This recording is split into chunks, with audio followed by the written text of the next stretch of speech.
حال ہی میں حمزہ علی عباسی صاحب نے ٹویٹر پر ایک ٹویٹ کیا جس میں انہوں نے بنگلہ دیش کے ٹوٹنے کی چند وجوہات بتائیں، اور جو انہوں نے وجوہات بتائی آئیے ہم ان کی ٹویٹ میں دیکھ لیتے ہیں۔ اس ٹویٹ میں دیکھا جا سکتا ہے کہ انہوں نے کچھ الیکشنز کی سیٹس کے بارے میں بات کی ہے۔ شاید اس بات سے ان کی بہت سارے لوگ متفق ہوں اور بہت سارے لوگ ان کی اس بات سے متفق نہ ہوں، لیکن جو بہت ضروری بات ہے اور جو اچنبھے کی بات ہے کہ ٹویٹ کے آخر میں انہوں نے ایک جملہ لکھا ہے جو کہ انہوں نے بھٹو صاحب سے منسوب کیا ہے۔ وہ جملہ کچھ اس طرح ہے کہ ادھر ہم اور ادھر تم۔ یہ جملہ کافی زیادہ استعمال کیا جاتا ہے اور 2019 آ گیا ہے، اور ابھی تک اس جملے کو وضوح کے ساتھ جگہ جگہ پر کئی لوگوں کو استعمال کرتے ہوئے ہم نے دیکھا ہے۔ اب حقائق اس کے کچھ برعکس ہے۔ آئیے ہم ایک ویڈیو دیکھتے ہیں، اور یہ اسی شخص کی ویڈیو ہے جس نے یہ سرخی آواز اخبار میں لگائی۔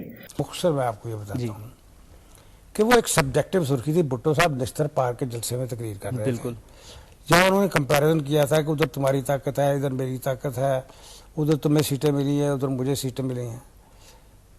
مجھے ایگزیکٹلی وہ لفظ یاد نہیں رہ گیا جی۔ اس میں سے میں نے یہ سرخی نکالی، ادھر تم ادھر ہم۔ اس کو جیسے مرضی میں اس کو میں کیا اس کی سرخی کی وضاحت کروں یعنی کہ بہرحال یہ اس ملک کی تاریخ کا حصہ اس لیے بن گئی کہ بھٹو کے مخالف نے اس کو ان کے خلاف استعمال کیا۔ بھٹو صاحب کے منہ کے الفاظ نہیں تھے لیکن انہوں نے استعمال کیا۔ یہ ان کے الفاظ تو تھے ہی نہیں، لیکن آپ نے اس کے بعد ایک اور سرخی بھی تو نکالی۔ اگلے میں نے سرخی لگائی تھی نا، میں نہ تم، ہم دونوں اور ایک پاکستان۔ بالکل، بھٹو ایک پاکستان کی بات کر رہا ہے۔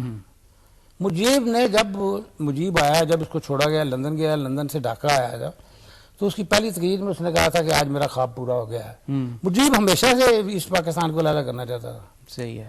یہ آج کہتے ہیں جی اس وقت بچایا جا سکتا تھا، بنگالی آپ سے بات کرنے کے لیے تیار نہیں تھے، بچا کون سکتا تھا؟ اب ادھر تم ادھر ہم کہ کوئی آپ مطلب نکال لیں۔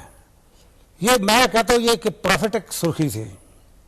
جی ناظرین، تو ویڈیو آپ نے ملاحظہ کی اور امید ہے کہ آپ کے سامنے حقائق آ چکے ہوں گے۔ بدقسمتی یہ ہے کہ پاکستان میں تاریخ اور حقائق کو مسخ کرنا ایک قومی فریضہ سمجھا جاتا ہے، یا جانے انجانے میں اس طرح کی چیزیں اس طرح عوام کے اندر عام کر دی گئی ہیں جن کو شاید حقیقت سمجھ کر بہت سارے لوگ ان پر یقین کر لیتے ہیں۔